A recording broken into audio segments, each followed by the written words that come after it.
Want to create a podcast that sounds amazing without spending a ton of money on editing? Or maybe you're ready to launch your podcast, but you feel intimidated by the technical aspects of the process. I totally get it. And guess what? I have good news for you. The DIY Podcaster course has got you covered. DIY Podcaster is designed to help you become a podcasting pro without breaking the bank. With step-by-step guidance from me, your best friend in beauty, you'll learn how to record and edit high-quality podcast episodes that sound professional and top-tier, all on your own. And the best part? You don't need any previous tech experience to succeed in this course.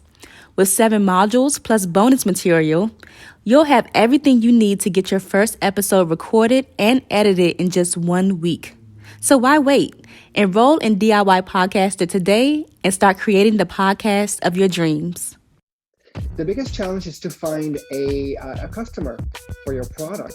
As an indie brand, I am not in a big shop, in a big department store. So you have to constantly feed traffic to your website, because when I launched, we were not going to be sold in department stores. We were not going to be, we were just opening up our website.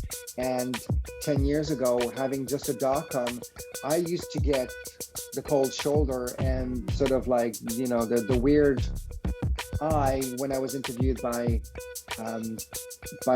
magazine journalists. They would say, "Oh, so where's Bell Cosmetics going to be sold?" And I would say at bellcosmetics.com, and you could see like their face kind of like, giving the cold shoulder. It's like, "Oh, good luck with that," And now it's become a standard being able to sell online. Welcome to the Friends in Beauty podcast, a safe space for ambitious beauty industry creatives to have real talk, get real answers, and practical tools to grow their businesses. My name is Aquia Robinson, and I'm a makeup artist, beauty educator, and the creator of Friends in Beauty. I created Friends in Beauty to support like-minded creatives, just like you, on their quest to connect, network, and build genuine relationships within the beauty community. Join me every week as me and my special guests reveal the keys to success and longevity in the beauty industry, and most importantly, have fun while doing it. You ready? Hey, what's up? It's your best friend in beauty, Aquia Robinson. Welcome back to another episode of the Friends in Beauty podcast. I am so happy to have you here, and I hope you're listening to this episode in high spirits and in good health. Now, on this episode of the Friends in Beauty podcast, I welcome celebrity makeup artist Sebastien Tardif to the Friends in Beauty guest chair. Sebastian's work has taken him to New York, London, Los Angeles, Hong Kong, Tokyo, and beyond. For more than 25 years, he has led innovation for many global luxury brands and has beautified celebrities including Naomi Campbell, Nelly Furtado, Fonda, Olivia Palermo, and Glen, to name a few. He has led makeup direction for more than 100 Fashion Week shows in New York and internationally, and his signature illuminated makeup has appeared in Vogue, Harper's Bazaar, Elle magazines, and more. He is the creator of Elle Cosmetics, renowned for its textural superiority and a cult favorite amongst beauty experts and professionals. I had the best conversation with Sebastien, and I absolutely loved his energy. It's always exciting to get another makeup artist on the show because we can really dive deep into some makeup chat, and that's exactly what we did. In this interview, Sebastien shares some career highlights from his 25 plus years in the industry, the inspiration behind creating Elle Cosmetics, how he's able to determine which products to launch next, the biggest challenge that he faces with having an indie beauty brand, his opinion on the rise of celebrity beauty brands, his key to the no makeup look, tips for male beauty makeup, his keys to longevity and success in the beauty industry, and so much more. This was such an open and honest conversation, and I really appreciate Sebastien so much for sharing so openly with us. Let's go ahead and jump into this chat, and if you prefer to watch our gorgeous faces and see some of the products from Elle Cosmetics, then tune in on YouTube. Enjoy. Welcome to the Friends in Beauty podcast, Sebastien. Thank you so much, Aquia. You are quite welcome. I'm just so excited to talk to you today because, of course, makeup artist to makeup artist, I feel like we can have a really cool conversation, and I'm really excited to learn more about Elle Cosmetics. So we'll go ahead and, jump into it. We're going to start off with some icebreakers first, just to get us warmed up. The Friends of Beauty can get to know you outside of makeup. All right. Yes, sounds good. Thank you for having me today. I'm excited to be here with you. You're welcome. So first one, just give us 3 random facts about you. 3 random facts about me. I'm a runner. I can be impatient sometimes, Okay. but it's all out of passion. So I'm a very passionate person as well. Okay. Okay. Do you have any pet peeves? Pet peeves, laziness. Mm. And I don't really enjoy when people don't take notes and don't, when you're having like meetings or you're talking about things that are really important and people don't take notes, and then you talk to them the week later and we talked all about that. Agree out, why don't you remember? Didn't you take notes? That's a big pet peeve of mine. Yeah, I can see that. Like for me, it's not like the notes things, but I don't like repeating myself too much. Like if you didn't get something like the first time or the second time, fine. But if I have to tell you like 4 or more times, then like that's a pet peeve of mine. Like you weren't paying attention. Like what's up? Exactly. Take me seriously, or pay attention. Exactly. Yeah, yeah. Yeah. I have these things called pod decks, and they have really weird, sometimes crazy, interesting questions. This is a would you rather and a what the heck. Which one would you like? Uh, what the heck? What the heck? Okay. Look, I say what the heck? That's everybody's favorite. What the heck? Let's see. Okay, this is interesting. Oh, interesting. What the heck? What is the weirdest thing you have ever seen in someone else's home? Well, it was not me personally that saw it, but a friend of mine had a neighbor in the Hudson Valley, and she could peek through like their windows were almost like face to face, like two Uh-huh. houses next to each other, and the person had a bunch of like mannequins in one room, all sorts of mannequins, like you would see in old fairs Yeah. where you would have like the haunted house or like things like this. I mean, how creepy is that? What? Like mind your business. That's what you get for peeking over here. That is or interesting. entering, breaking and entering. Could you imagine somebody breaking in there and just being startled, like think there's a whole bunch of people standing around? I mean, I don't even know what else this house had hidden. I don't want to know. They probably like cleaned out somebody's inventory or something from I don't know, I'm just There guessing. sure is a story behind it. Yeah, I'm sure it is. Uh-huh. What do people always tell you that you're good at aside from makeup, of course? Oh gosh, I mean, those are really interesting questions because I'm not used to. I'm used to talking about business and talking about the beauty industry, but when it comes to like putting the mirror back to myself and talking about myself like this, like it's quite. I don't know, it's quite something. What else am I good at? Oh, my cooking is apparently very good. Okay. What's your like go-to dish or like a dish that people just always rave about? My vol au vent, which I learned the recipe from my mother, and it's something that have you ever had vol au vent? I It's like have. those puff pastries with like a beautiful bechamel, and you put in there like whether you want to make a mushroom and chicken, or it could be like green peas and chicken. But it's a very like French dish that is very hearty, great in the winter, and everybody cleans out their plate whenever I make this. So it's a good sign usually. Okay, Sebastian got people licking their plates over there. I love it. I mean, What? I think our mothers always wanted. I mean, I'm not sure about yours, but my mom always fed us. Like if you didn't eat enough, it was a sign of, like, well, why you don't. Like it's the way of showing love. So Yeah. I kind of like inherited that, and I love to cook for people. And when people are enjoying what you cook, I think that I don't know, it's like the complete circle, so to speak. Yeah, a lot of cultures, that's how they show love and appreciation and like community, like around food. It's true, absolutely. Yeah, it's a good time. It's a renewable pleasure every day. I love that. Okay. When is the last time that you did something for the first time? The last time I did something for the first Because time. you've done a lot. I mean, I think there's always a little bit of a first time every day, but I gotta say, 2 weeks ago, I didn't have to, I put together a celebration of life for my dear departed friend, best friend, and business partner, Parker Steeney, who Okay. was the third of Veil Cosmetics. And I put together a celebration of life, which I had never done before. You know, we've all attended memorials or funerals, but a celebration of life is a modern version of paying tribute and respect to someone that's passed. And I put that together, and that happened 2 weeks ago. And that was a very tremendous moment, very emotional, and full circle again, a first circle of life. And yeah, it was a first. I hope I don't have to do this too often, because it's heartbreaking Yeah. to lose someone that you love so dearly. And I Yeah. miss every day in business as well as in my personal life. But yeah, putting together a celebration of life, I did that. Yeah, we could check that off your list. You've done it. You could give somebody advice on how to do it, how to handle it emotionally. I'm so sorry to hear about your friend passing. Thank you. I appreciate that. And I hope somehow he's listening on to our little podcast today. Hi, Parker.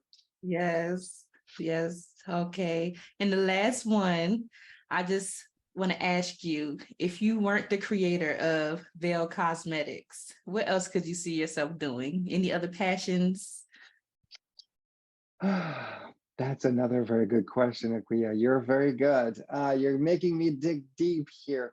Um, it's interesting because my life has always been, I've always followed my heart, and things have always led to another. So I started in fine arts, and that led to from painting faces to actually on canvas to painting actual faces Right. in everyday life. And then the painting and the makeup kind of led me to creating my own business, which is Veil Cosmetics, celebrating 10 years this year. And I mean, if that journey continues, I mean, what else would be on the path? What else would I do? Because there's a difference between enjoying something and then having it becoming too arduous and hard work, which Yeah. I don't want a passion to become. So, what else? I mean, maybe I don't know, returning to painting actually. I think, I think I'm in a full circle mode today. So yeah, returning to painting actually. Yeah. That would be really cool. That would be really cool. I've dabbled and dabbled. Anytime I go to like a sipping paint, people are always looking at me like, why is she like, are you an artist? Like, why are you so good? I'm like, I'm a makeup artist. So like, that you gotta blend the canvases, the background. People are always looking like, why is your blend so good? I'm like, well. So I've dabbled with like painting and did like my own art before, like for my house and everything. So Yeah. I could see how they So go. maybe that's something that you'll express and find a need to express further I in think your life. Yeah. I think I will one day. But thank you so much for sharing with us. I'd love to just jump into it and just start from the beginning. Like, where are you from? I am from Quebec City, a little city in Quebec, Canada. And yeah, that's where I grew up. A completely French environment. Nobody spoke English. I mean, Quebec is that French bastion amongst all of North America. So we have it's our own little bubble, literally here, and we've been surviving all of these years of a lot of attempted what do you call it, assimilation from the English world around us, and we're still thriving as of 2023. So, and now the difference is that I've learned English since I've left my little town, and my career needs and my personal desires have taken me to discover the world, and left my little hometown of Quebec City. That's so cool. How did you learn English? First through loving music, and back in the day we had our vinyls, and we always had the lyrics in the back, and that's kind of like how I started dabbling into learning English. And I wanted to understand what my favorite singers and bands were singing about. So I had a little dictionary, and page by page look up the word, and then of course now with Google and everything, so much easier to translate things. I mean, you can even have conversations with people, and then having them recorded, and then you can read whatever they just said. I mean, that's so easy, but it doesn't make it easy to learn a new language though, because it's almost too easy. Like, you have to make the effort somehow. But yeah, I mean, that's how I dabbled at first. And then I moved to Toronto. I sort of won a bursary to go what was called an English summer language program in Toronto. I just had to get my little butt over there. And then once there, I had a 6 weeks immersion. We had we're not allowed to speak French at all. Otherwise, on your third warning, you get the boot. So it was quite serious. And yeah, about 6 weeks, that kind of like opened the door to the English language. I think that whenever you're learning a second or third language, you need like a certain basics, and then at some point you can feel like the door opening. You're like, oh, okay, I get it now, and you're able to start thinking in that language as opposed to trying to translate first and then speaking it. So that 6 weeks did it for me. Yeah. I absolutely love that backstory. That is super cool. I tried to learn French maybe like 2 years ago, but it was so hard. I was on like the apps and stuff like that. Yeah, it's a good way to start to dabble in it, but like truly, Akuya, it's really about immersing yourself in it, going someplace where you will be surrounded by the language and see the culture, and then watch it on television or on Netflix or whatever is your medium, or on the internet, and then keep at it, because it has to be intense, and then poof, the whole world opens in front of you. It's a fascinating process, whichever language you decide to learn. But it's do you have any sort of like French ancestry behind you? Well, my brother-in-law is from Senegal, and they speak French there. So I went to Senegal at that time. I took Spanish in school, so I was really good at Spanish, but I wish I had taken French instead now at this point. In the US, though, you're definitely more prone to being surrounded by the Latin culture and Spanish, for sure. Yeah. So that's what sparked me wanting to learn, because when I went to Senegal, they don't speak English at all. They speak French, and they speak their dialect Wolof. Sure. So I was very much lost. I wasn't able to like go out and explore comfortably because I don't speak French. So I didn't want to get like kidnapped or anything like that, Oh, well, yeah, the fear of the world could get in the way. However, I think it's one of the coolest things to feel like, oh, wow, there's a whole other world out there that is not functioning in my own sort of language and culture. And that's one of the best experience, actually, I find, is to discover or to be confronted to a culture so strong and thriving that you're like, oh wow, this is fascinating. There's a whole world outside of my little world. A whole large world. Growing up in Quebec, in Canada, how was the beauty scene there? Like, what was your first introduction or first introduction to beauty where you're like, okay, I think I might want to explore this aside from doing the visual arts? Well, what attracted me to the beauty world was actually through fashion. I went through the fashion door. At the time in the late 80s, there was this first Canadian show called Fashion Television. They were the first show in the whole world that would actually go backstage behind the scene and interview the designers and interview the makeup artist and look at what was happening, the whole process, which is now so common. We always live backstage now with all the reality shows. Everything seems to be happening backstage where the story is. Right. But back in the late 80s, that was a very novel concept. I mean, it was very hard for them to actually get access to backstage because nobody would want to have the backstage scene. So that's kind of like that show really piqued my curiosity. And that's how I got really fascinated and really, really passionate about the fashion world. And then seeing the whole beauty coming together with hair and the styling and the clothing. And then I wanted to be a part of that world. I just knew I didn't want to make clothes and I did not want to do hair. And then at some point, as I said earlier, having dabbled into painting, I think that's when my passion for fashion came together with my passion for painting, and then it just merged together. And that's when I had my epiphany. And to be a part of that fashion world, I decided to go through the makeup world. And that's kind of like how the beauty world sort of opened up in front of me. Yeah. That is awesome. How did you get your start? Did you do any counter work first, or? Oh, sure. I did my big part of work back at counter. I think that's one of the best makeup school, actually, because you get to see everybody from any age group any cultural background, and you get to interact with real people with real issues and real desires. Mhm. And it is hard. It's not easy. I mean, not everybody is meant to have this like outgoing personality or the communication skills required to be able to communicate with clients, um, and keep the relationship, at a very sort of polite level. You're representing a store or a brand at the same time. Like you have to juggle with all that. So that's not easy, but it's a great school.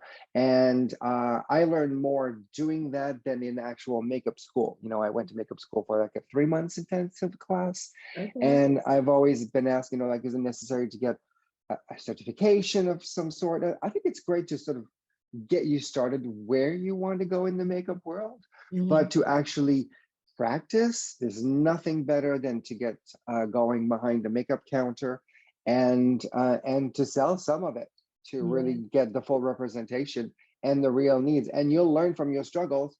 And that's how I've always learned, the challenges, the different skin types, different skin tones, makeup that's not necessarily working. And if you're representing a brand specifically, you have access to only their makeup. So then you learn to how to surpass your challenges with using that specific makeup brand, and Right. then solving your challenges. So I love it. Have you done it yourself? No, I have not been fortunate. I Well, I depending on how applied. you see it, fortunate or unfortunate, because it's not for everyone. Yeah, I applied to like Mac, I applied to Sephora, and none of them hired me. I applied like several times, more than I can count on my fingers, but I That's just not took it. interesting. Yeah, I just took it as like maybe that's not the route that I'm supposed to go with my artistry. I did go to makeup school. Mine was a lot shorter, but I did think that was a great like foundation for me as far as artistry goes. And then over the years, I would just continue to take like one-on-one lessons or go to, group That's a classes, great route. hands-on Yeah, classes, and get yeah, my skill that way. Or just yeah. a lot of what built my artistry too was doing photo shoots. When I first Oh started, yeah, I was always in the studio. So sometimes I'm that's working with fun. the same model like multiple Yeah, times, and I could see my artistry like transforming each and every time I would do their yeah, makeup. So I would yeah, say like still getting that hands-on and working on yeah, different people, but yeah. the photo shoots are what did it for me. And that's a great world to be into. I mean, the photo shoot world, because you get to work with other creatives as well, Mhm. and you get to also learn from their perspective and their needs, because it's always a collaboration. Like you just don't do the makeup for yourself. Right. That happens for me because I have a makeup brand now, and I'm creating based on my brand and the vision of my brand. However, when you're doing a collaboration with photographers, you have a hairstylist, there's always a client that you're doing this for. And if it's a collaboration, everybody has to find their own worth in it. So it's not just about you. So it's a great way to up your skills and to learn from. And it's super fun to be. I mean, who doesn't want to be backstage? Learning how to work with people at the same time, because sometimes as a makeup artist, we're working alongside hair at the same time. So we have to learn Yeah, how to yeah, communicate yeah, what we need, make sure that they have the space that they need, and yeah, get the yeah, finished product, yeah, together.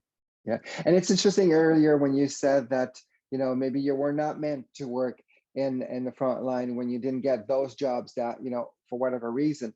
The same thing happened to me. You turn a negative into a positive. I applied to get a job over back in the day for a makeup brand, and I didn't get the job, and I was so disappointed, and I took it as like my sort of like stepping stone. And that's when I moved from one city to another to really get my English going. And then that's when my career actually started and really got catapulted into the industry. So Right. I really turned a very negative experience at the time into Yeah. something really positive for me, and that fueled that desire. So I think that I can relate to that, to your experience. Yeah, absolutely. Because if you had gotten the job, then that wouldn't have pushed you to move, to another city to advance yourself in a different type of way. So you never know how it would have panned out. You might have ended up where you are now eventually, but if you had taken the other route, it might have taken longer, maybe.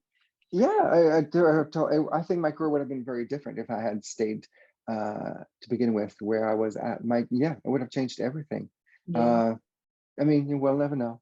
You would never know. What are some of your career highlights that stand out to you so far? You've been in the industry for over 2 decades. So if you could think of anything that's like that you just hold so dear, like what would that be?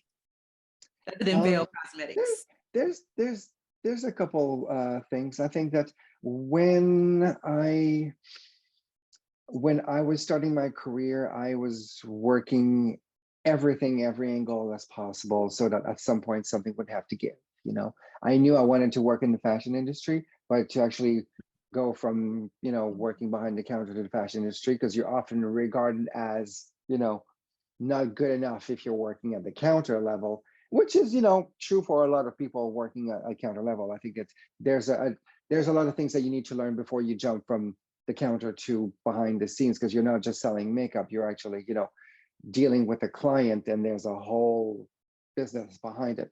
But long story short, I was doing bridals on the weekend, I was working the counter, I was doing creative photo shoots with friends and photographers to build my portfolio. And I was knocking on all the doors, and then one day a big door opened, and I had gone to it was like a television station where a lot of different television stations, like newscasters, different, like Much Music, which is the equivalent of MTV in the US, Bravo Television, which was like a bit of the equivalent at the time of maybe like HBO. So a lot of many different TV shows or TV stations were under one roof, and there was one makeup room in there where a couple of makeup artists were just attending to everybody's needs in terms of their beauty.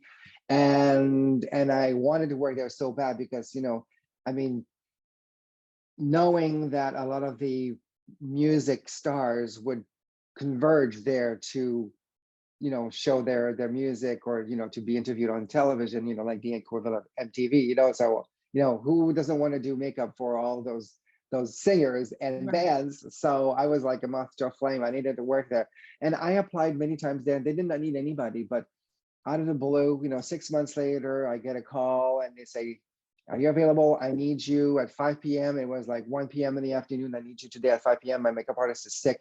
And it was like the best way to get into the job. And I made myself available. I went in there and I got the job. So I was working there part-time then, and dealing with, all the newscasters and the TV personalities, and also all of the great, I mean, I got to meet Ricky Martin, Alice Cooper, who else was there? Oh, No Doubt. I did makeup for No Doubt. I mean, Katie Lang, like the list is, that's a long time ago. I barely can remember whoever I'd done makeup for back then, but it was just so exciting. I was like, 25 years old and just in the center of it all. So that was a very, very exciting moment that sort of like catapulted my sort of my desires in my career, so to speak. Yeah, that's super cool. No doubt. I saw in your bio that you've done Jane Fonda's makeup too. Like, how was that? She's a legend.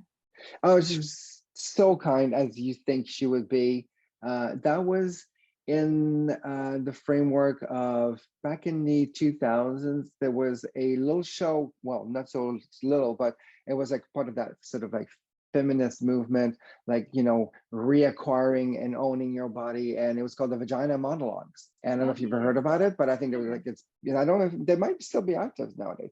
And Jane Fonda was a part of that show. It was at Madison Square Garden. There were a lot of them. Ricki Lake was there as well. I did her makeup there.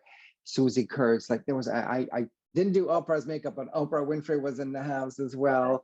So it was like a really exciting moment because all these women had gathered together to sort of like fuel each other and own their sort of narrative and feminism at the same time. And it was fun to be a part of. So yeah, Jane was a true gem to do makeup for.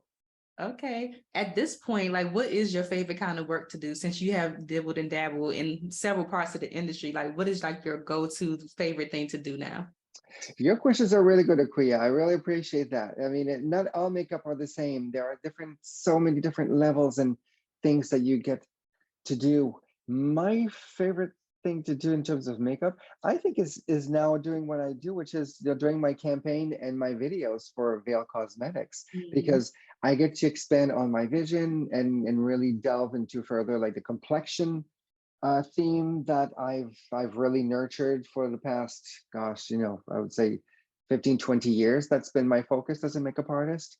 Some people are like, she's the brow specialist, or, she's the eye queen, the lash queen, or, this woman does like the best lip in the business, all that. So for me, it's always been about complexion. So when I get to do my complexion work with my models, and I often, will work in studios with photographers that I've sort of been friends with over the years since I've been back in Montreal for the past 6 years now. So I have like my little circle of go-to photographers and studios, and often I will shoot from my home as well. So that's really fun. It feels comfortable. And I think that the models that are coming into this environment can feel the comfort, and everybody feels sort of like relaxed, and it's not stressful, and we're all there to just, do the best we can. So that's really what I enjoy doing now. Not so much, doing makeup for celebrities. I've done that for so long, and you feed into a lot of people's insecurities. And I don't know, like I've given a lot. I call it like it's like a blood donation when you do makeup, or sometimes, like I think you know what I'm talking about. So I want to keep my energies for myself, and I enjoy having a great human interaction with people. But when it becomes so needy that they're never satisfied, and they don't know what they want, but they want what she's having. Like it's too competitive, and I don't like to feed into that. So I'm done with that. I literally just had that conversation maybe last week on the podcast about, or maybe the week before, I don't even know, about just, I slowly feel myself transitioning out of doing makeup the way that I'm doing it right now at the capacity that I'm doing, because of, I literally said the insecurity things. Like at one point when you're a makeup artist, you take pride in being able to transform somebody in that way, to flip their insecurities at that time to feel more confident. But at some point, you just kind of get exhausted with like people's insecurities and having to constantly like stroke them, especially as a stranger. Like I don't even know you, and I'm over here trying to convince you of something that I see that you don't see. But it's like, oh my gosh. it's a lot of energy, and at the end of the day, a lot of people don't understand why we become so quiet around the dinner table. It's because we've given all of our energy to all these strangers and. You entertain me now. I want to be entertained. Yeah. So as a makeup artist and a brand owner at this point, how do you structure your weeks, and how do you carve out time for Sebastien as well as, and building the brand? I've gotten to a point of where I'm pretty comfortable, and I guess maybe sometimes you shouldn't be all that comfortable in business, but after all this time in the business and 10 years with Elle Cosmetics, I have my routine sort of like carved out. It's Monday through, like, I mean, I do a bit of work for Elle Cosmetics every day. I mean, that's never going to escape me, because I handle social media, and social media always needs content, and you need to answer people with the messaging, and which we can get to later. I have my 2 cents on that. I have a little public announcement, service announcement for all the folks out there that think their opinion is so important. But it's like Monday to Friday. It's mostly like all my mornings, like I usually will get behind my computer, everything, between 8 or 9 in the morning. And then I'd say, depending, sometimes, I have my yoga days, my Mondays and Wednesdays, I have my yoga at 12. So that's, stops me, a hard stop at like 11:45, because I got to get to my yoga. I really need that to sort of, recenter myself. I think I'm a lot better now at balancing work with personal after all these years. Like, I think that, yes, I'm still passionate, but I don't have the drive that, let's say, I used to have in my 20s, when, everything is possible, and still everything is still possible, but you still don't know where you're going to land. Whereas now I've done a lot of things that have really satisfied me creatively, and I've realized a lot of my dreams. I've actually pretty much all of my dreams in terms of work. So now I feel comfortable and not guilty about balancing things out and spending time with my boyfriend and seeing my family, which is one of the reasons why also I moved back to Montreal. And and having my yoga time, and going for a run later this afternoon, because it's such a beautiful, glorious day. So I don't feel guilty anymore about balancing things out, because I know I'll get the work done. If it's not in the morning, I'll get it done, after dinner. And, Yeah. it's there's always an opportunity. It's not like I'm working 9 to 5 and after 5, everything just falls into oblivion. Like my work always follows me. I just need to be good and remind myself that there's it's okay to have time for myself and try to not feel so guilty. I still feel guilty from time to time, but because the drive is always there, but I'm a lot better at balancing things up. So that's kind of how I do it. Yeah, thanks for sharing that, because we do get lost sometimes and just work, work, work, but learning to have that balance and, like you said, not feeling guilty about taking time for yourself, like that's the key. I really Quality work as opposed to just work for the sake of working. I find that they I used to work for big corporations, and I saw the corporate culture real up close. And there's almost like this very not so healthy lifestyle of like staying in the office, and like people or some bosses or some head of departments making you feel guilty for not staying in the office long enough according to what their needs are. But their needs versus what your needs are, like it's different for everybody. And I've encountered my share of toxic people in the corporate world, and Mhm. I think I've learned a lot from that, and sort of like letting go of other people's expectations and nuttiness, and doing it for you and working smartly. It's not about working long hours, it's about working smartly. And if you're doing the work that needed to be done, and that's smart and that's creative, and you find Mhm. solutions for your challenges, then you always prevail. If you're just working for the sake of working, and I'm going to be like in front of my computer because is perceived as being productive, then you might fail that way, and you'll never feel satisfied, and you'll certainly never you'll never put in enough hours for that person in the corporate world, because they'll take everything from you. They would train you. They would take every drop. Yes, That's for sure. yes. Well, congratulations on 10 years, coming up on 10 years of Veil Thank you. Cosmetics. I would love to know, like, what was the inspiration behind creating your own cosmetics brand after using so many products over the years? You got it.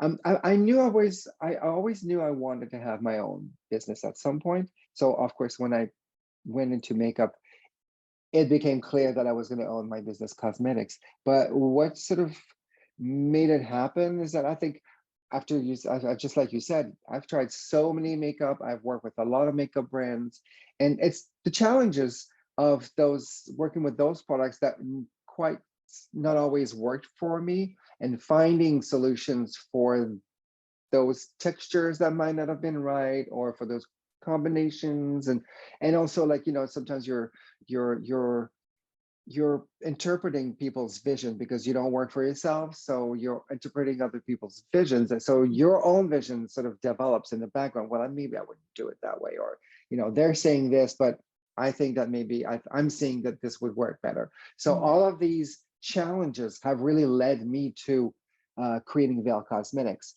Also, the fact that complexion has always been my focus as a makeup artist, Mhm. it was very clear that the brand was going to be Veil Cosmetics, complexion centric, and superior textures infused with skincare. That was going to be my thing. And I'm always on the lookout for how can I get skin to look at its best, but in a natural looking way, not in a masking way. I love skin. I want, we all love, we've all seen people that have that natural, plumped, filled with collagen skin, not redness, no scars, no sun damage. Like everything is just so Supple. freaking flawless and supple.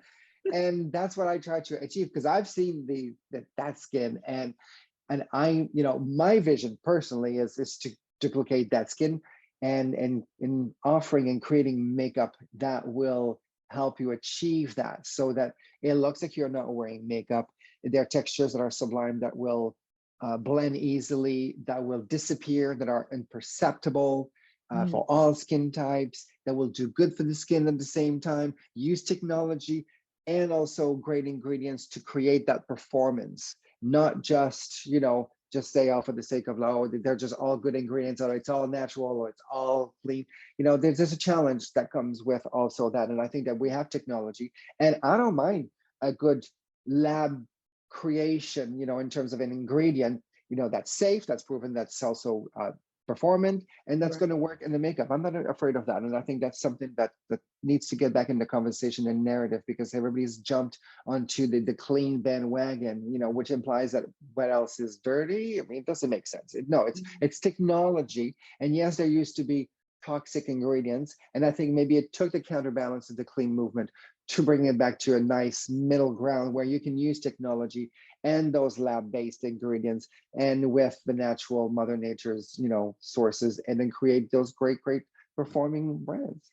Yeah, so you've combined skincare and makeup and made them into one thing. Did you formulate your products in the lab or have a chemist, working? Yes, with a chemist. Yes, I certainly don't have a chemist background, so I've worked closely since the beginning with a chemist, and he has that knowledge, and I have sort of the texture vision and the overall marketing vision of what I need to create. So with his knowledge and mine, we'll create, everything that's Veil now, and it's always a fun process. I love the creative process of finding the next texture, the next product.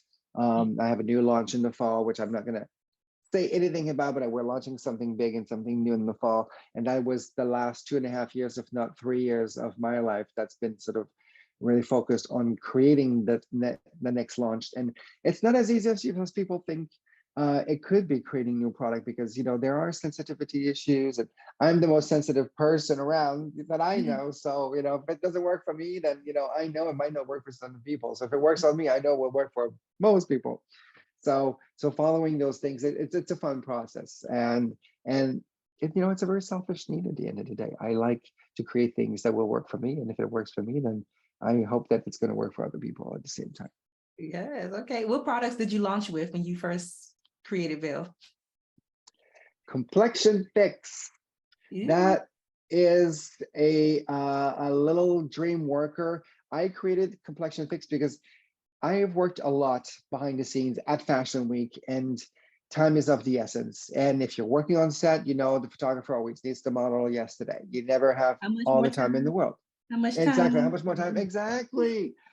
So when have you ever done fashion weeks or fashion shows, Kuya? I have, yes. It's not my favorite thing, but I have. Okay, fair enough. But the way it works is, if you've probably seen, is that when the models come in, during the first 2-3 hours prior to the show, they all come in at a certain pace. But there's a team of maybe 5, 6, 7, 8 makeup artists, depending on how big the show is, and it's impossible to create a vision that will be sort of very well-rounded with each models, because everybody has different features. But when the look comes together is when they say first look, and then they all get in lineup, they get into their clothes, and then they all start lining up. And then as a makeup artist or a hairstylist, you go from one to one, and you start looking at the vision, and you fix the things that are not making sense, so you're getting the consistency with the look.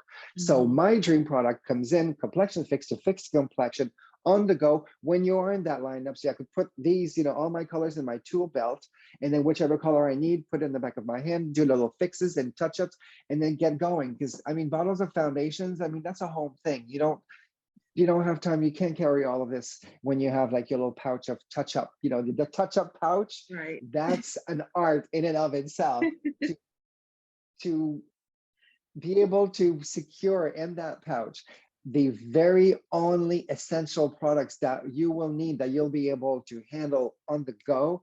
That is the dream pouch, let me tell you, as a makeup artist. And Complexion Fix was a creation based on that needs, backstage. So it fixes the complexion. That's why I wanted it to be, it's a corrector, it's a concealer, or it's a highlighter, depending on which color you're picking and where you're using. That's how you sort of, able to accomplish all of those needs. So Complexion Fix is still, one of my stars, my top stars 10 years later. Yes, I love that. And of course, you've expanded over the years. How did you determine like what products you wanted to add next in the lineup? And, you just mentioned you have another one coming out. So how did you make that decision on what to do next? Very good question again, Akuya. You're amazing. It's really to me, the creative process always leads to, okay, so I've created a product and I'm doing makeup now. I'm with my model, I'm backstage, or I'm a photo shoot, or with a client. And I always look at, okay, what is the thing that I'm doing the most? That's always the most consistently required while doing makeup. So this complexion fix was the most important thing for me when doing makeup, because I find, a spot concealing or concealing is more transformative or more important than putting a lot of foundation. I find that, if you've got good skin, there's no point in putting foundation everywhere. You can just apply a little concealer where needed. Eyes are looking tired. I think that once you've taken care of the eye area, somebody looks fantastic. They don't need anything else. They'll look fresh and ready to go. So my next step was always, okay, so after concealer, what is the thing that I'm encountering that I feel like I'm really needing to reach for, that I did not have, that was part of my brand? So I thought, well, I need to prime skin. I need to hydrate skin. I need something that will, be there before I apply complexion fix. So that's when I created the primer serum mixing base, that is Sunset Light primer serum mixing base. And Sunset Light, then mixed with this together, created the foundation. And it's always like, a sort of, a process that goes on that way. It's always based on the next step. What do I need to create next to complete the experience? What do I need most at this very moment? I like how you explained that, and that makes so much sense. Yes. Awesome. And when I've created product out of a request from a retailer or a marketing purpose, that never worked. It never worked. So always follow your instinct and your real needs. Right. Have you ever done the makeup show, New York? Yes, many times. Yes. I used to do the trade show around a lot, and we've stopped just before the pandemic because I found that there were a lot of big expenses. And the trade show world has sort of evolved. It's great exposure, and I love the makeup show. Like, I've met a ton of great creatives back there, and the owner of the makeup show, she's awesome. And I've met a lot of great other brand owners. So that's always been a fantastic experience. But it was a lot of expenses, and as an indie brand, we have to be very frugal, and we have to think of how we want to spend our budget in order to expand and to create our brand vision. And it became very clear that the trade show in general rounds were no longer the place where you could meet clients and open, let's say, with a new chain of spas or new salons. And like there were no longer, because usually trade shows is for the trade, and people will come from an entrepreneurial background to acquire product for their needs and their salons, their spas, their boutiques, and whatnot. And I found that those people were no longer really coming to those shows. It became more of a aficionado, amateur, sort of, people loving makeup coming to those things, as opposed to entrepreneurs needing to acquire brands for their needs. So then you're just basically doing retail. So might as well just have a pop-up shop and sell retail. Got you. I was asking you because I feel like I've seen the brand there before. Was the packaging like a darker blue and like gold? There was more gold. There was more gold, and I switched to the blue like this. But yeah, we used to do the trade show rounds. Yeah, pretty much since the beginning. I'd say I started doing the trade shows, IMATs, the makeup show, IBS, and all that. Like we've done a lot of them since the creation. So 2012, 13, yeah. And we stopped just before the pandemic. So we probably stopped in 2018, 19. Okay. What are your best sellers right now with Veil? Bestsellers, the complexion fix, and Automat has taken over the world in the past year and a half. Automat is my mattifying balm and powder substitute. I created this. I remember when at the very beginning of my career, I started working for a makeup brand called Smashbox that was just launching at the time. It's a long time ago. And they had a product called Anti-Shine. And I was just mesmerized, and I just loved it. I thought it was so genius. It came in a little jar, And it was kind of like, it was hard to describe. I guess there were like the beginnings of like dabbling into like silicones and its derivative, but it was not really, it was not perfected yet.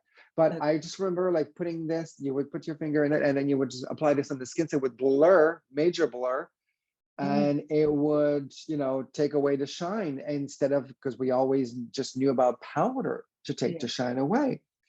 And I was like, wow, this is fantastic. And I loved it. But that product at the time was not perfected yet, as I mentioned, because makeup would pill and it would just not stay in place and it would just like exfoliate off the face as you would apply it. So that was not good. And it would dry out also in the pot. So you would end up with like almost like a miniature sized golf ball, and a rubbery golf ball that would just go, like it was not staying creamy in there. So, but it always stayed in the back of my mind.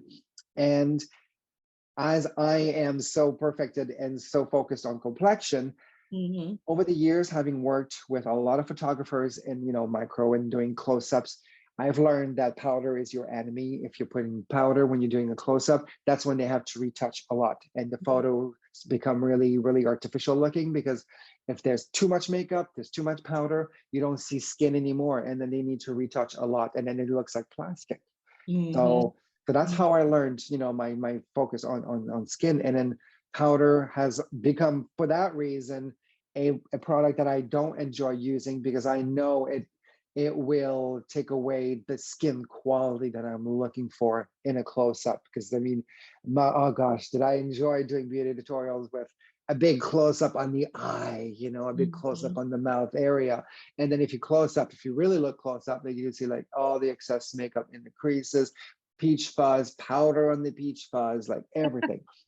So here comes Automat. So Automat is that balm texture that is completely imperceptible. You can't feel it, you can't see it. So it blurs in a nice, refined way without pilling when you're putting makeup on top. So it could be used under makeup, on top of makeup, later, but it's not, because people that are using powder today, if you're watching, or if you're listening to this podcast, powder, when you're using powder as a setting powder, this is not to set your makeup. Yes, it will add longevity because it will control the oil, but if you're using very heavy makeup, if you're on the transformative route of makeup, like drag makeup, heavier makeup, transformative makeup, this is makeup.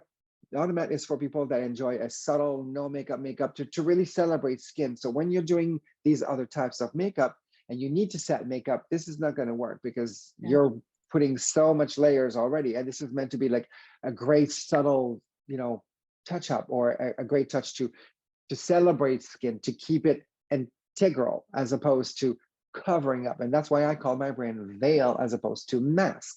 So once you understand all these things, then you understand if Automat is for you or not.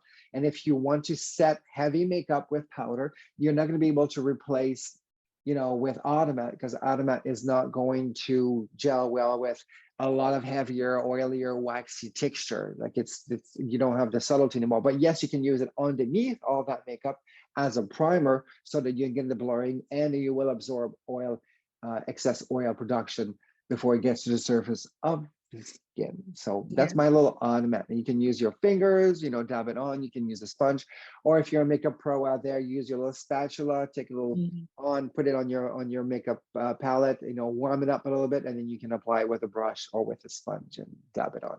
So that is super cool, because I saw your demo of it on your page, and I was going to ask if you can use it on top of makeup. So what if like you're on set and instead of using powder, people get oily. So instead of always using powder to get the oil down, maybe you block them. Could you block them and then put like the exactly, that's exactly it. So you would blot first.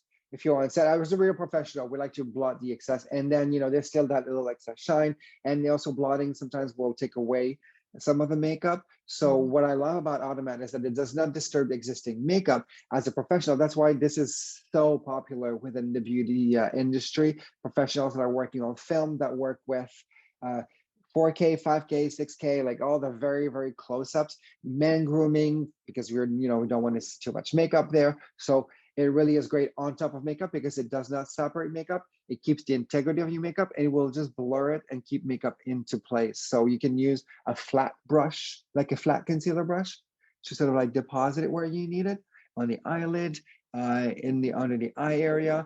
And also like to use maybe like more of a like a buffer brush, like a big round full brush, and you would just like twirl it in there, and then I sort of like press it onto the skin, so that way you're not disturbing the makeup and you're just sort of like pressing it on top of the skin. And this is kind of like the new matte that I sort of like making a comeback nowadays, because matte, the 90s matte, or the matte that was inspired by the makeup artist of their reality shows like the Kardashians and all that. Like, it used to be very heavy, and all of that, people were talking about a lot. And I'm glad that, it's not so much prevalent anymore, but the whole baking thing, and that's ultra matte, and skin is not breathing anymore. But the new matte, it's not about making it look chalky or so dry. It's about sort of still keeping that skin quality, but blurring away the excess of shine so that you don't look oily. So it's kind of like a satin finish right in between, so that your skin still look like skin and not made up. And Automat is perfect for that little sort of new matte finish. I got to get my hands on that. I need to try it for myself. I'll hook you up. Thank you. Do you have the velvet there with you? Yes, I do. There it is. That thing, I just love the demos that you were doing on your page. People using it like the creams, how you could use it on all different places, the lips, the cheeks, the eyes. Exactly. So I created this originally for lip and cheek, and of course, anything face, contour, or whatnot.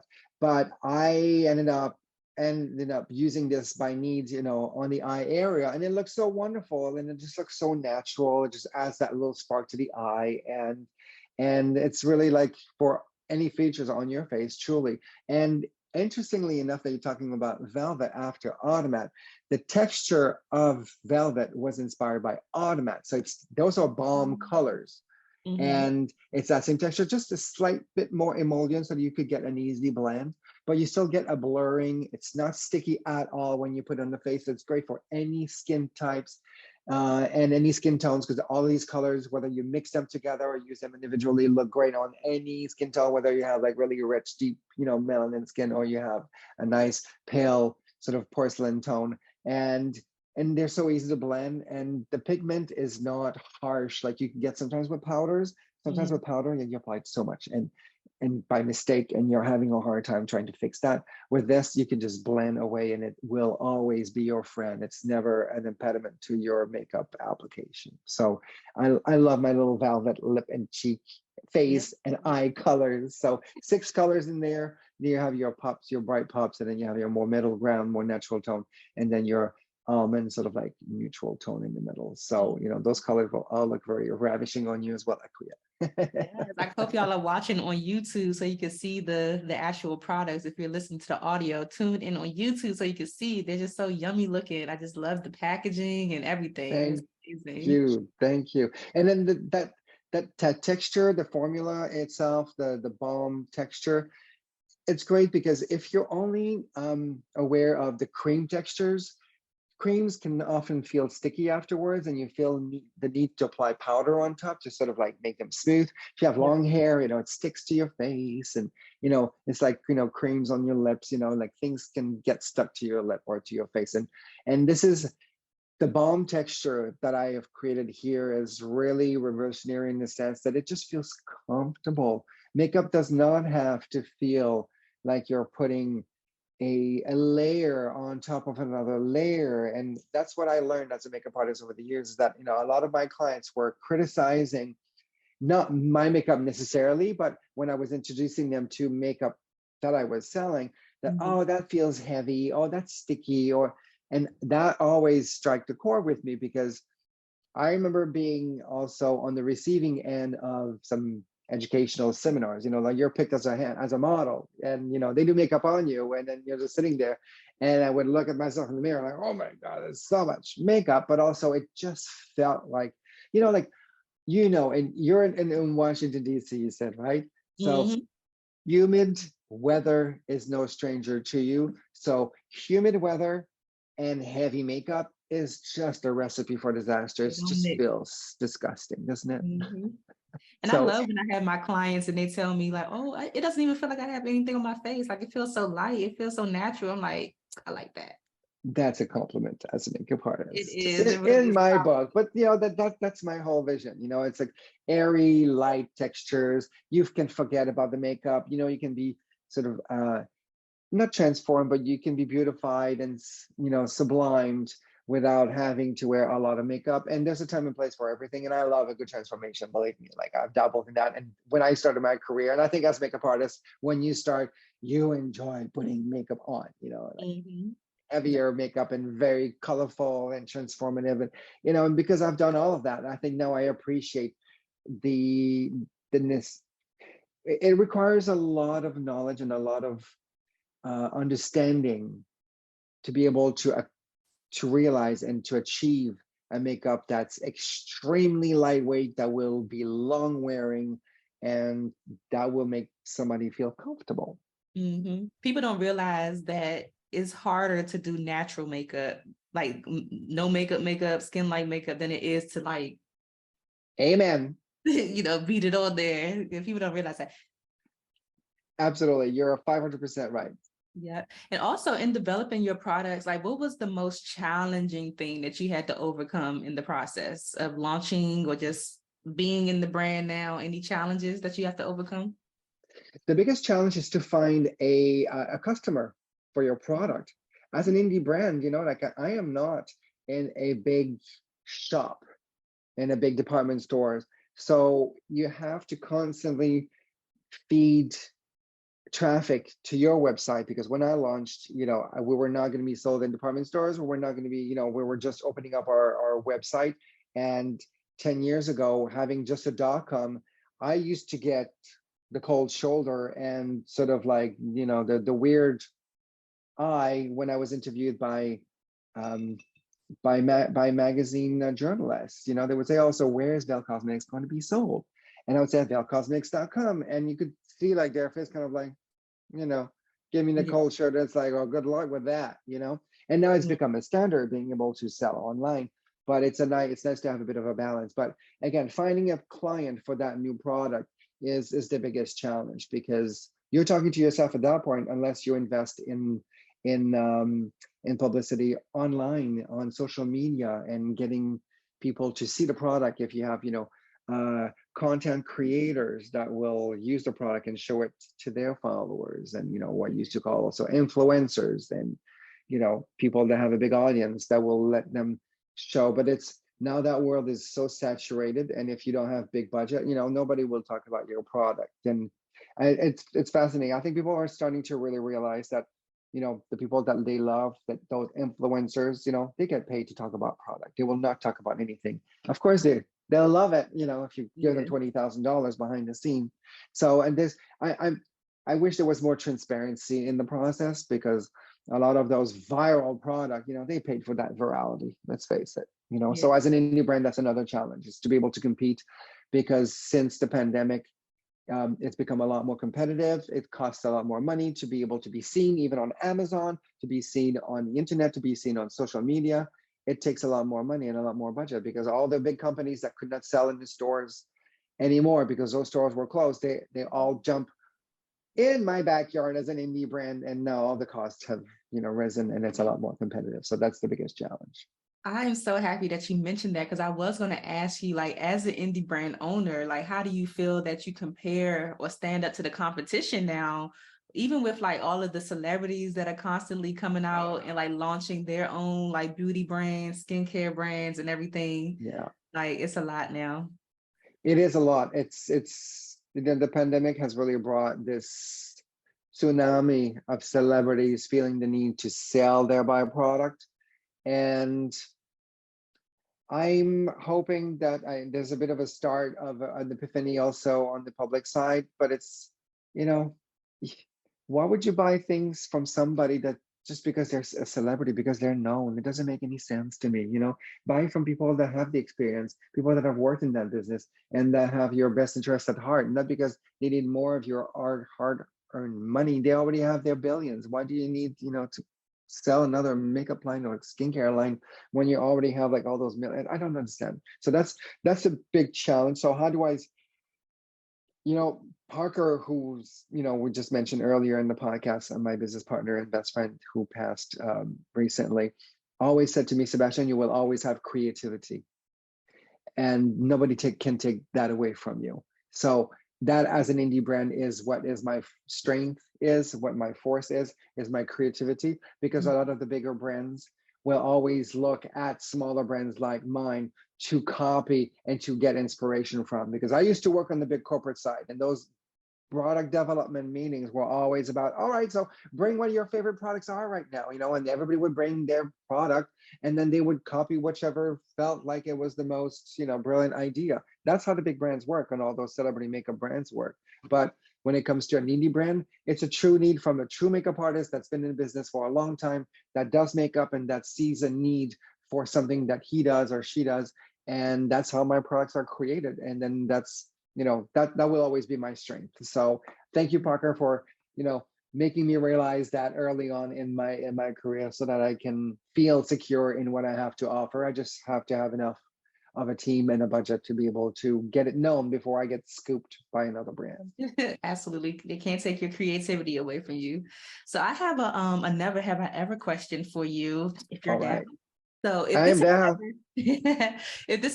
if this has ever happened to you before, share the story behind it. If not, what advice would you give to a makeup artist who is experiencing the question I'm about to ask you in this moment? Okay. All right. So never have I ever had a client have an allergic reaction to a product as I'm doing their makeup.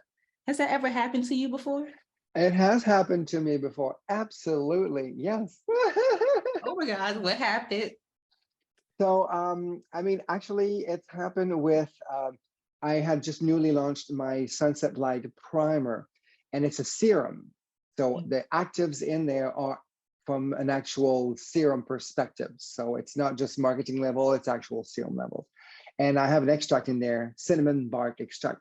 And cinnamon is also what people used to get the lip plumpers to sort of take action.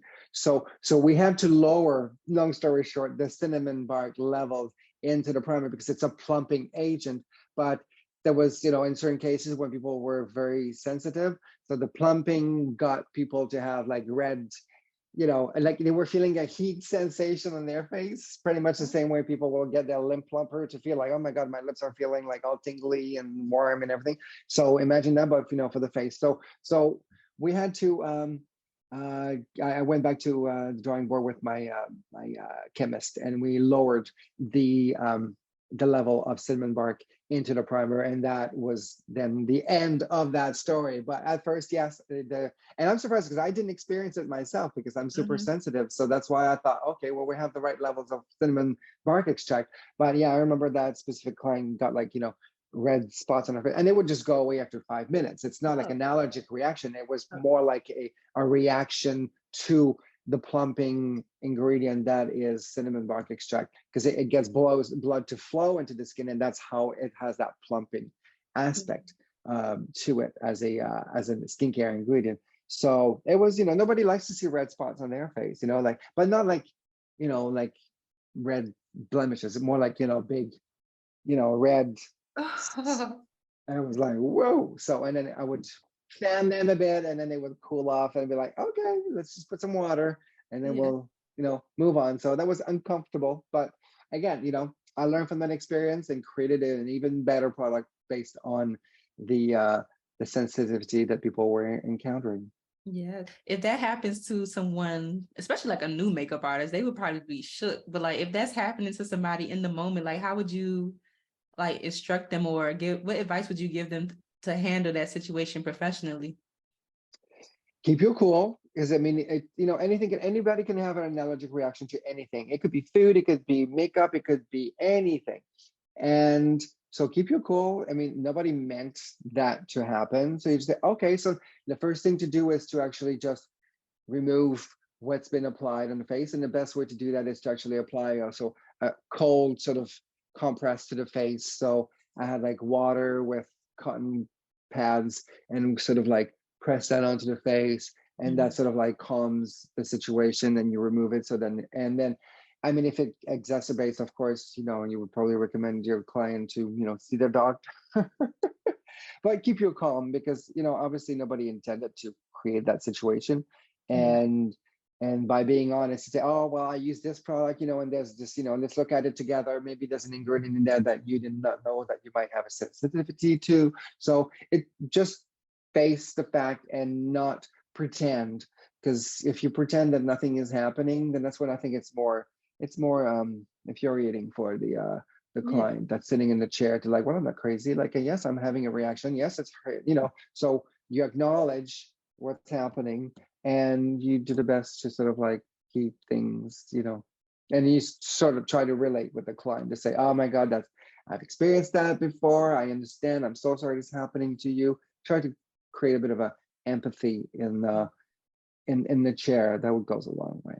That's so funny. I always ask my clients before I start, are you allergic to anything? They say no. I'm like, well, we're going to find out today. Like I always tease them, we're going to find out. We're going to see. That's a funny way to approach it. I love it. We're going to find out. Yeah, since your makeup is just like so flawless, so natural, like what is your key to the no makeup look? The key to the no makeup is to really look at what the skin is telling you. It's not about what you want to apply as a makeup artist. You got to let the skin tell you what it needs. So if I'm looking at it and I'm seeing dark circles, that's the first thing I'm gonna, take care of. If the person has beautiful, rested eyes, but then I'm seeing a few blemishes, then let's prep the skin. It's all about skincare, first of all. Prep the skin so that whatever you'll put on the face afterwards will glide like a charm and not reflect back at you, So skincare, skin treatment, skin prepped is super important. And then let the skin tell you what it needs, or let the face tell you what it needs. So if somebody already has like amazing lashes, you don't need to apply, false lashes on top of that. You're gonna, take the look into a whole different glamorous zone. So for the no makeup, it's really finding the colors that are perfectly matching the skin. Whether it's, a lip color that you're applying, or if it's maybe a tone that you're seeing around the eye area, you're choosing a brow color, like a brow pencil, or if it's a brow gel, make sure that it matches perfectly the tones that are existing on your client's face. And that's how you're going to achieve the no makeup. And understand when it's time to back off. If you start saying makeup, then you're not tricking the eye anymore. So it's really to keep that perfect balance of like looking like on your dream day. We always say, oh, you're supposed to feel refreshed and look your best when you wake up. Well, as you get older, like you don't look your best in the morning. You need a couple hours to depuff and to feel, refreshed and everything. But, what would skin look like at its best? It's skin that looks like it's oxygenated, that is sort of, evenness is most important. But how do you achieve this evenness? It's not through thickness, it's through using the right pigment, the right colors. And once you've got that, then, a little moisture on the lip, or maybe it's a lipstick that mimics the lip color, because the lip color might be not so even. So you want to maybe even that out subtly with a lip pencil, add more definition, because the lip might liking some definition, but adding definition in a way that makes the lip look just perfectly plump as opposed to glamorous. Right. Those little details. I like that. I wanted to ask you too about male grooming, because I feel like male grooming isn't one of the things that's like really like talked about as far as artistry goes, but then you just have to kind of like figure it out. Like if you're ever thrown into that situation and you have a male model or something, like you just have to figure out, what to do. So would you say that male grooming is similar to the no makeup with the exception of like the lipstick and, all of that type of stuff? Absolutely. And I've actually reverted back to calling it male beauty, because I think that the gentle souls back in the day, I think that, makeup for men, was gonna, God forbid, men don't wear makeup. And, the word grooming, I think it's also associated and, grooming other, like maybe a pet or a grooming children towards something. There's like I don't know, there's a bit of a negative connotation nowadays. And I don't want to get too like woke, but I reverted back to calling it male beauty, because it is what it is. It is male beauty. Mhm. And yes, there is a big aspect of understanding no makeup with men, especially because they'll be the first one in that mirror and they'll be like, oh, I see makeup. And, they'll call you out. So, you know, trick their eye to believe that it's not there. And I think all of that is extremely amazing for male beauty because you cannot see it, you can't feel it. But, men tend to get it very oily. So, especially like the bald spot, that gets very shiny on camera. So that is your guy right here. And using balm colors like velvet, that's phenomenal on skin like this, because I think that for male beauty, we often use or see bronzing powder, but it just makes the model look darker. And sometimes there's brown, and brown doesn't always look healthy on every skin tone, depending on the brown tone. Obviously, there's cool browns, there's warmer browns, there's, all sorts of varieties in browns, but brown can be a little dull sometimes. And especially if it's powder on a man, then you tend to see more makeup, especially in, if there's a beard involved, you get that fuzz going on in the powder. So colors like found in velvet, I like to actually twirl my buffer brush into all the colors at the same time, and then make sure that it's well mixed, and then apply this to the face, and it creates this sort of like oxygenated sort of look to the face as opposed to brown on the face, and it looks very healthy. And I think that when you see that oxygen flowing to the face, walking outside on a spring morning, or having gone to the gym and doing like a brisk walk on the treadmill, like it's when you're starting to wake up the skin. And that's kind of like what I'm trying to recreate when I'm using velvet, as opposed to just brown. Those are all, I don't know, like 90s ideas of like bronzer on the face. People were just trying to be like just darker, but darker doesn't mean, it's not the same color for everybody. Every skin tone is different. Powder adds another level of, not so makeup. So not so no makeup. So those are all the little tricks. So yes, male beauty is extremely, if you're good at male beauty, you're going to be good at no makeup on women. Yes, I love that. I'm just the natural like flushed look. I like that. The swirling the brush around. That's really cool. And when you said the bald heads, I had this flashback. Oh my God, I was working on this TV show, and like over 50% of the men had bald heads. I'm like, what is going on? Like just shining everywhere. It's like yeah. And they're not used to being also cared for on the bald spot. So there's that moment where, as a makeup artist, you have to take control of your talent and representing yourself, also be representing your work on camera as well. So how did you handle the situation? I just had to keep on touching up these bald heads, like just trying to keep it as matte as I could. That's all I could do. Yeah. They probably felt a little funny about it too. It's like, oh, my bald head. You shining, man. You're shining, yes, you're reflecting. Yes, oh my God. Okay, so at the end of the day, Sebastien, like, what do you want your legacy to be with Veil Cosmetics? Like, what are you leaving the industry? A love of the complexion, celebrating the skin, making it look as fresh as possible. I think that where I started 10 years ago and where I am now, I think that it's the same mission. I just have access to different technology now, even more skincare. And I think that also technology has evolved also when it comes to treating the skin. The treatment for skin, whether it's invasive or non-invasive, have already really changed. And just the same way as, and there's everything other, just like you have transformative makeup, you have transformative plastic surgeries. And you have more like the little things that are subtle, like maybe a little Botox, a little injectables, or a little, laser or this and that, just to, to refresh the skin. And I'm kind of like right there with somebody that wants to keep the freshness of their skin as they age. If you want to leave it all natural, that's fantastic. And if you leave it all natural, then you probably don't like makeup either. I mean, but for me, my approach to complexion is to keep it looking as fresh as possible without looking like you've done a ton to it or you've done anything to it. Just the same as, for me, what I enjoy with the technology today with skin and laser and not necessarily plastic surgery per se, but there are a lot of novelty things that you can do to just encourage more collagen into the skin, to, so you can mature with a refreshed look You know, you don't have to look tired. You can look refreshed, and doesn't mean that you're not looking your age, but you can look refreshed while aging, as opposed to just completely letting go. And I think that my makeup approach is kind of like reflective of that. So if you take care of your skin and you're, you know, doing some laser treatments and you're doing all, you know, some things that will, you know, keep your skin looking fresh, and doing some extractions, you know, once a month, and you're seeing your, you know, chemical peels and macrodermabrasion, you know, like those things I think are great to keep a certain level of freshness into the skin. And my vision for makeup is kind of like goes along the same way with that, so that you can show off those Yeah. beautiful results without masking it. Because if you're going to go that far in treating your skin and then covering up with like a very thick full mask of foundation, then I think you're, you know, you're spending your money for nothing, because you're ruining the result that you're obtaining.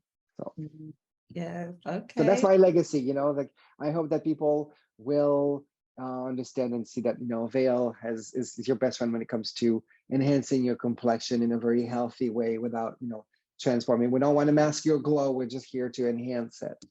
So. Okay. Okay. I love that. So what is coming up next for you that you can share? I know we have products launching that was like, you just got to wait and see, but is there anything Yeah, else yeah. that's coming up that you can share with us? Well, I'm very excited for that launch. I think it's going to make sense for a lot of people, knowing my complexion obsession. So when this launches in September, you'll see how more obsessed I am. Okay. And it's where it's going to be great, because people will be able to finally also take their makeup level to the next level, the makeup skills to the next level with that. And what else? I'm excited to working on new creation as well, and to constantly do makeup on my social media, where you can see how my product can really be utilized, so that you know, I can maybe help people with their makeup skills, as opposed to, you know, trying to see, because we get a lot of different messaging online. And what I really want to do is to help people understand the product without having to have a negative 2 cents on what they're seeing every You're time. going to And tell us that, about your PSA. yeah, my public service announcement is that just like you would walk onto the street and you have like shops, you know, you don't have to enter every shop, but you're seeing what they're offering. You know, like, oh, you know, look at that window, they're selling this, they're selling that. If you don't like what's on the menu of that restaurant, or if you don't like the green pair of pants that the mannequin is wearing, are you going to enter, knock on the door, enter, and just say, I hate those green pants on your mannequin, and close the door and run? Well, that's basically what people are doing online right now, is that every time they see something while they're scrolling is the equivalent of walking down the street. If you see something that you don't like, keep scrolling, just like you would keep walking down the street. You don't have to throw eggs at the window. You don't have to insult the store owner with what they're selling. If it's not for you, keep walking. That's all I want to say. Keep Yeah. walking. Keep walking. Absolutely. Oh my gosh, Sebastian, this has been such an amazing conversation. I barely even want to let you go, but I know you got things Oh, to do. Before I let you go, though, I have to ask you the Friends of Beauty rapid fire questions. So sure. whatever comes to your mind first, just spit it out. But this has been such a fulfilling conversation, just being able to chat about makeup, about your products. This is just awesome. Thank you. When you have a great interviewer like you, it makes things a lot more I don't know, interesting and fun to answer. So thank you. You've been fantastic to spend time with, Akia. I very enjoyed this. You're welcome. So I'm going to ask you these questions. So the first one, what are the top three keys to your success so far? Top three key to my success so far: my determination, my passion, and collaboration. How do you measure your success? Oh, depending on the day, sometimes it's, you know, how many sales we got at the end of the day, and sometimes it's how satisfied I am with, you know, what I'm seeing with my content, because I drive a lot of content. You know, I create all the content myself. So if I have a lot of content, I feel like I've done my job at the end of the day. So that's fun. And or it's a great comment on social media, somebody that really said, I tried your product, I love it, I cannot live without it. Or it's a pro makeup artist that say, oh, you know, complexion fix is a staple in my kit. You know, that's how I sort of like measure my level of accomplishment, so to speak. Okay. What's the best advice you've ever received, or a piece of advice that's just always stuck with you? Well, you're only as good as your last makeup. So keep doing makeup. Don't stop. That would be one. And like the other piece of advice is, like if you're a creative person, nobody can take away your creativity. So keep creating. Keep creating. What advice would you give to another indie beauty brand owner right now who is just not seeing the results that they want with their business and they're just ready to give up? Oh, been there. Really sit down, look at the challenges, write them down. And there's a solution for every challenges. And sometimes you might not have money, but you might have creative people around you that are willing to help you and to give you a helping hand. And I've lost my sounding board with my business partner that's left. So I have to now be creative and find other people to help me, with that creativity. So, go around and ask your friends or find new consultants that complete your vision. Don't surround yourself with people that do the exact same thing as you do as a business person or as a makeup artist. Surround yourself with people that will complement your vision, and that way you'll achieve so much more and you will not repeat and be redundant. Yeah, I love that. What is a resource that has helped you in your business that you could share with the friends and beauty community? Can you repeat that? Mm-hmm. What's a resource that has helped you in your business that you could share with the friends and beauty community? A resource that's really helped me. Oh.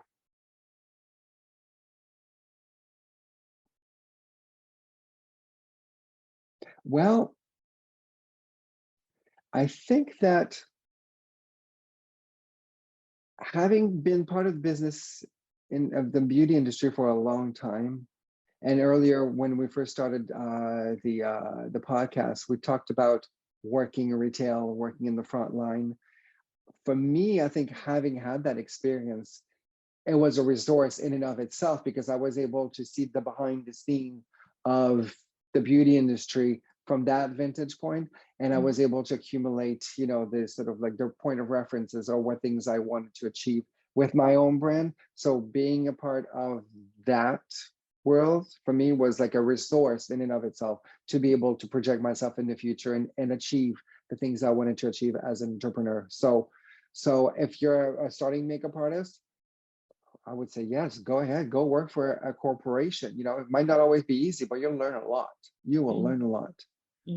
Okay. And the last one, I just want you to fill in the blank and just say, my name is blank.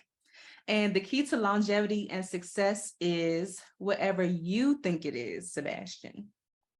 My name is Sebastien Tardif, owner and creator of Veil Cosmetics. And my key to success recommendation would be, if you are not passionate anymore, then you might have a hard time being successful. So find a passion, and if it's something that you're passionate about, whether it's makeup, whether it's hair, whether it's being a photographer, if you're passionate about it, you will find a way to make it happen. Never take no for an answer is also my other big recommendation. It might be a no for now, but it's never a no forever. So always find ways to evolve and to create and to make that no turn into a yes.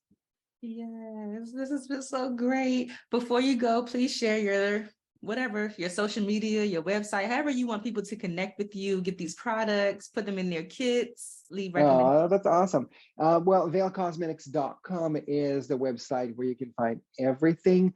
We do ship from the US to the US and internationally. We do ship also for Canada if you have some Canadian podcast listener, because for Canadian, there's always the import duty that always is a problem. So we do ship from Canada. So it's like no duty, no extra charge. And then we are sold on Amazon as well. We have over 2,000 reviews almost 2,000 reviews on that complexion fix alone. So that's a great spot where you can get your product. We now also have Ship with Prime, if that makes you more comfortable, on our website. And I'm about to create a lot more content on TikTok because I'm collaborating now with somebody new to help me get my TikTok vision together. So that's going to be exciting. So Instagram, Facebook, TikTok is where you can get more of Veil Cosmetics. Yay! Thank you so much, Sebastien, for sharing with us. And I wish you much, much continued success with Veil. And we can't wait to see what this product is in September. Thank you, Akuya. It was a pleasure talking to you. You're a ray of light in this gray, gloomy landscape nowadays. Thank you. Thanks for listening to the Friends in Beauty podcast. Don't forget, sharing is caring. Share this episode with at least one friend in beauty, and subscribe, rate, and review on Apple Podcasts so that other friends in beauty can find this show. Plus, we'd love to hear your feedback. Connect with us on all social media platforms at Friends in Beauty, # Friends in Beauty to join the conversation, and join our Friends in Beauty Facebook community to stay connected. Talk to you soon.